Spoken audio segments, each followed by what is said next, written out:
Hello and welcome. This is the very first Dadpreneurship podcast episode, and it's amazing to do it on the spot, very spontaneously. And there are two of us, Mark van den Ede in Schaffhausen and me in Lucerne. The question is, what actually does dadpreneurship mean and what is it? Mark, what is dadpreneurship for you? Yeah, thank you, Jan. Thank you for this stepping into this first podcast on dadpreneurship. And I'm happy to give it a try. You know, it's a new word. It's a combination of dad and entrepreneurship. And I think it kind of says what it is, right? It's dads who have chosen to follow a slightly different path than the conventional path of, being out there in the 9-to-5 world. And it's the kind of dads who maybe have chosen to prioritize family and raising the children. And I think it's the kind of dads who at the same time have a strong inner calling to create something, a sort of an entrepreneurial spirit within them. And realize that actually, yes, you can do that, right? You can be the one who is taking care of, a bit more of the household and the children if that's the case, if that's the family situation. And at the same time, be a creator, be an innovator, be an entrepreneur. And I think the technology is definitely allowing us to do that these days. And I think a lot of people are realizing that we have more choices than we think we do, right? We've grown up believing that this is how family constellations should be. Dadpreneurship is also about questioning that. Not assuming that that's the way that, because it's been like that that's the way it always has to be. So there's something a bit rebellious, I think, about the dadpreneurs. A little bit. Think about challenging the status quo, reinvention, all of that good stuff. Yeah. And you are having two kids that are already almost out of the house. Mine are 14, 16. You're a bit a more senior dadpreneur than I am. But we both know each other already since many years now, and I'm very grateful for this friendship that we developed. Because, as you said, it's not standard, and it's very you are challenging the status quo a lot. And I mean, we are both living in Switzerland, which, as a lot of people know, was a country that very late only allowed the women to vote. So changing that paradigm of a man being at home, being what I call a caring masculinity is kind of, I mean, we know what it feels like, the two of us, if we are on the playground and there are just women or mothers around, and you get asked at the same time what you are doing. Are you a stay-at-home dad? No, it's not a stay-at-home dad. It's dadpreneurship for me is more than that. It's the present dad that is at home, but as you said, who has kind of an entrepreneurial drive to build his own thing and to at the end of the day to individuate in a field with himself and his work that is advancing his inner growth. I think for me this is very important, and in the outer world to be able to earn money for the household, because there are bills that need to be paid. But exactly. That is a bit my perspective on the dadpreneurship part. And no, I think that's a really good point. What you bring up around personal development, right? I think that is that for me, and I think for you, and I feel for many of us who are in this type of situation, that we do prioritize our growth, right? Our development, personal development. And we see this as a way of expressing more of who we are, living more into who we are. And I think it's a trend. And I think dadpreneurship is a channel, a way in which that can be expressed.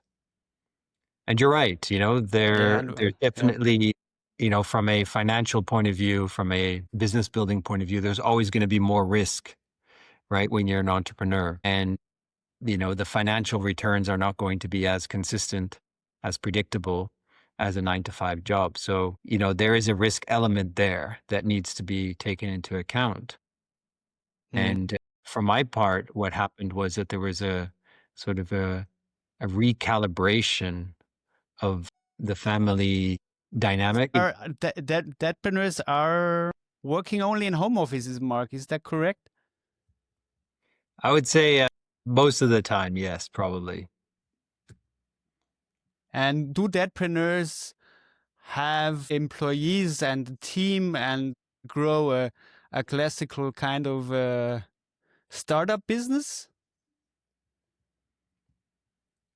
I don't want to generalize, Jan, but I do feel that the dadpreneur is also approaching entrepreneurship from a different angle. It's not I need to get capital, I need to, have a proof of concept, and I need to scale this up, and I need investors, and I need to hire people, and I need to, become the next millionaire. In my experience, that is not what drives the dadpreneur. Now, it doesn't mean that that's not possible. It doesn't mean that, that is not an option. But I feel what drives a dadpreneur is that might come. I think that scaling and the things that might come as a result, but it's not the main motivation. I think the main motivation is to bring something new into the world, and that new thing is an inside out expression. And what that means is that there's not necessarily always a market demand, as we would typically think about entrepreneurship, is that there's a need and you go and build something and it fills that need, and, and then the business takes off. I feel that this is more of an inside out process, and, that there might be a while where what you're trying to bring into the world is not necessarily received with open arms, right? And I think that's where the personal development piece comes in, right? That this is a journey of becoming more of who we are, of expressing more of our, ideas, inspiration, the things that are flowing through us. So I would say that the drive is not to scale the way we typically think about a startup, but if it does scale, that's very possible. But it's not the goal. It's not the goal. Yeah, and Hey, that's my point of view. I I'd love to agree. hear how you experience it. Yeah. No,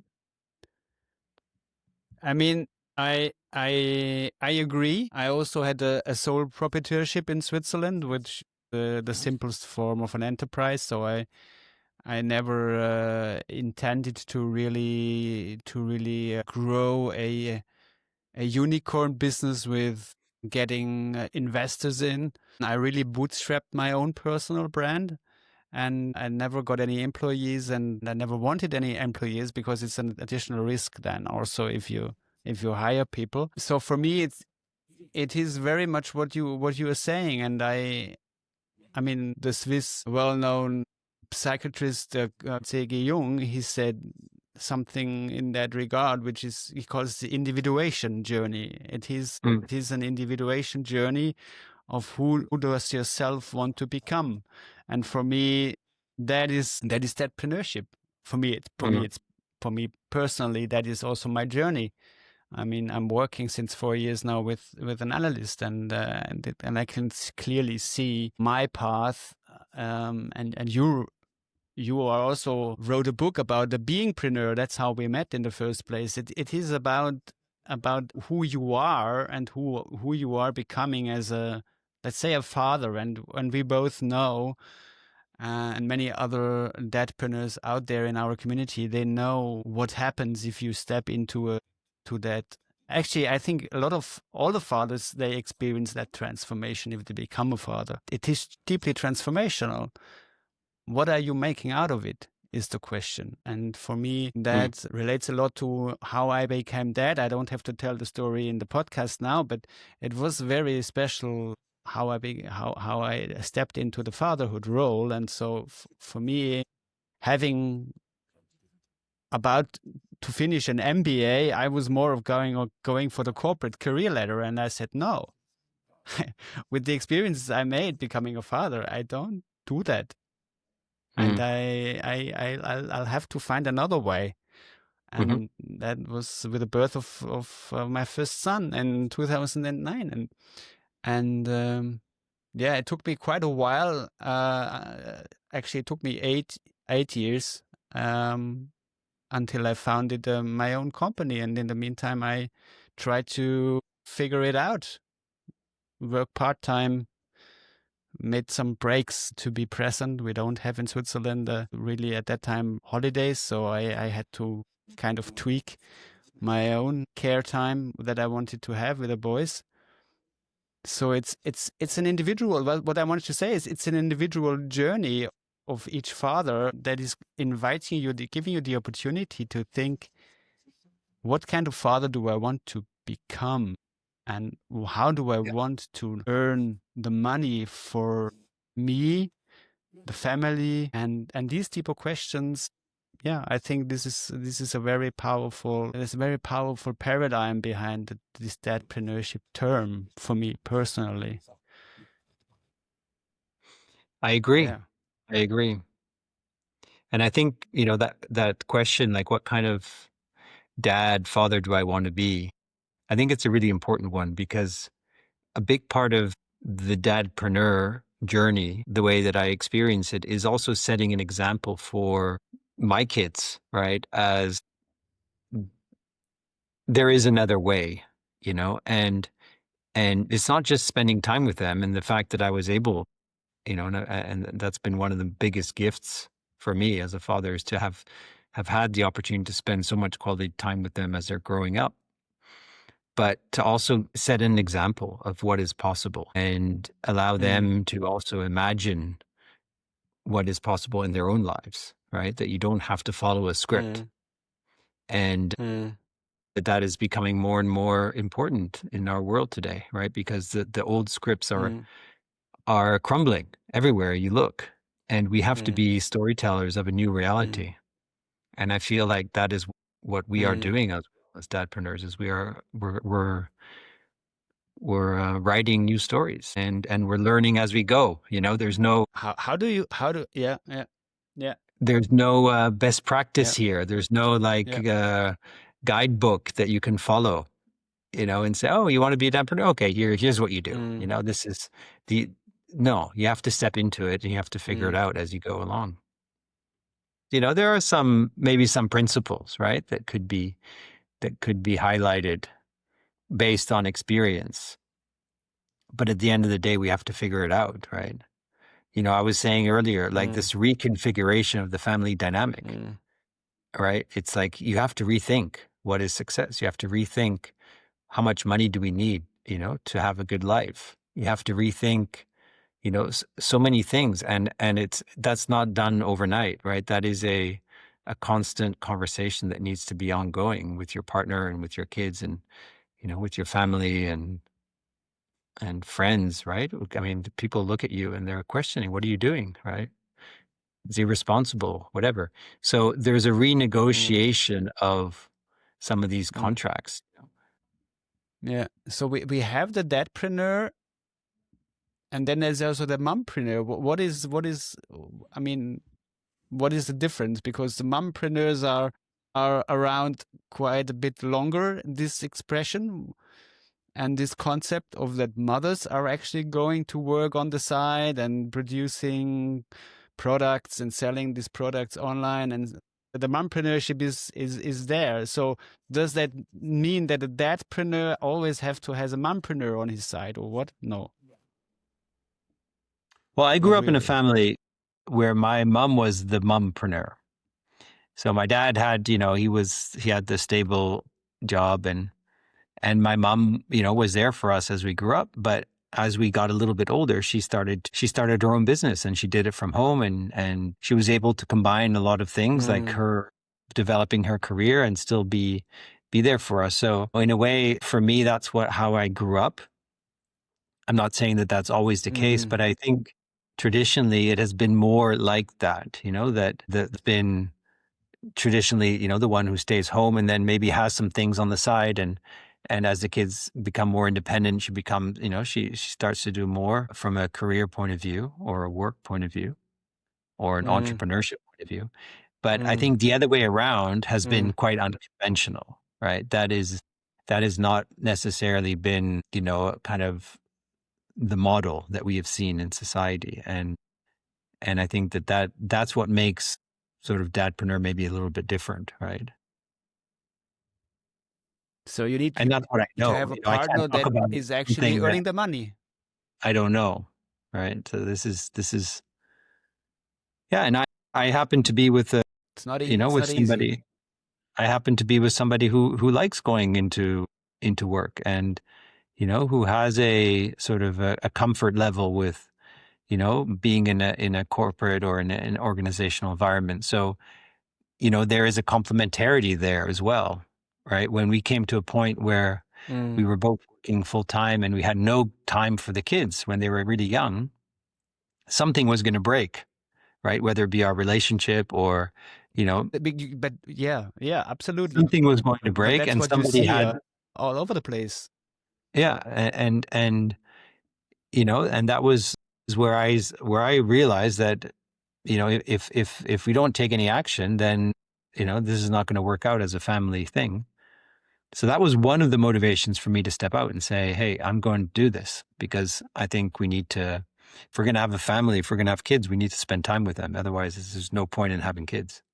So you both had it 100% jobs in the business world, challenging jobs, and you basically said, Yep. I'm gonna step aside and I'm gonna We would be drop the home kids and off at care, 7 and you o'clock can in the go for your morning. career. Yeah, we would drop them off at 7 in the morning. We'd pick them up at 7 at night. And it was just everything was stress. Everything was stress. And it was just not, it was not sustainable. Yeah, that's the individual journeys, everybody. I mean, if you step into becoming a family and you have one kid and you have two kids, then this, as said, this is the biggest transformation of your life. Maybe not, maybe it is. And then you get the mirror, and you get the money mirror, you get the time mirror, you get the energy mirror for yourself. You just get mirrors, and the question is, do you want to look at these mirrors? Do you want to polish these mirrors? And change course, because as you said, it's these at some point I came up with this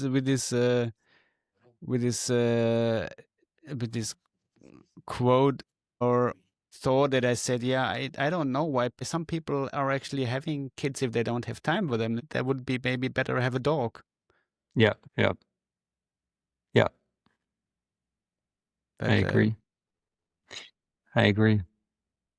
So I feel like this has been a really nice chat, Jan, just to set the context on dadpreneurship and how we stepped into it. I think I could imagine in the next episode, I'm just thinking ahead here, where we actually share a little bit about what is it that we created, right? Because we talked about on dadpreneurship as a big part of it is the creation, right? The inside out creation, the innovation that comes through us. And so, that might be a next topic, right? To share a little bit about what actually has been created over the years and how did that unfold and where are we now, after,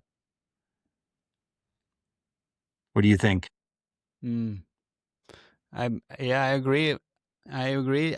We have a lot of amazing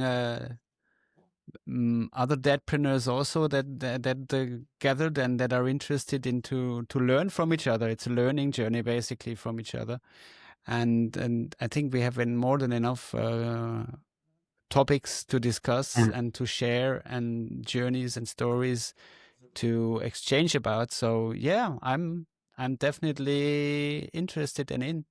That was a really wonderful first episode, and let's see what the community says about our premiere here and how we can get into a collaborative mode with the rest of the dadpreneurs worldwide.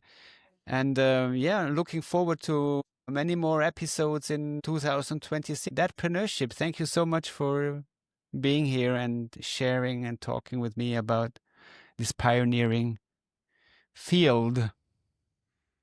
Thank you so much, Jan. It was a pleasure. Really enjoyed the conversation and looking forward to many more. Stay tuned for more video podcasts and follow us on YouTube and on our LinkedIn page, and visit us at dadpreneur.magicprojects.org.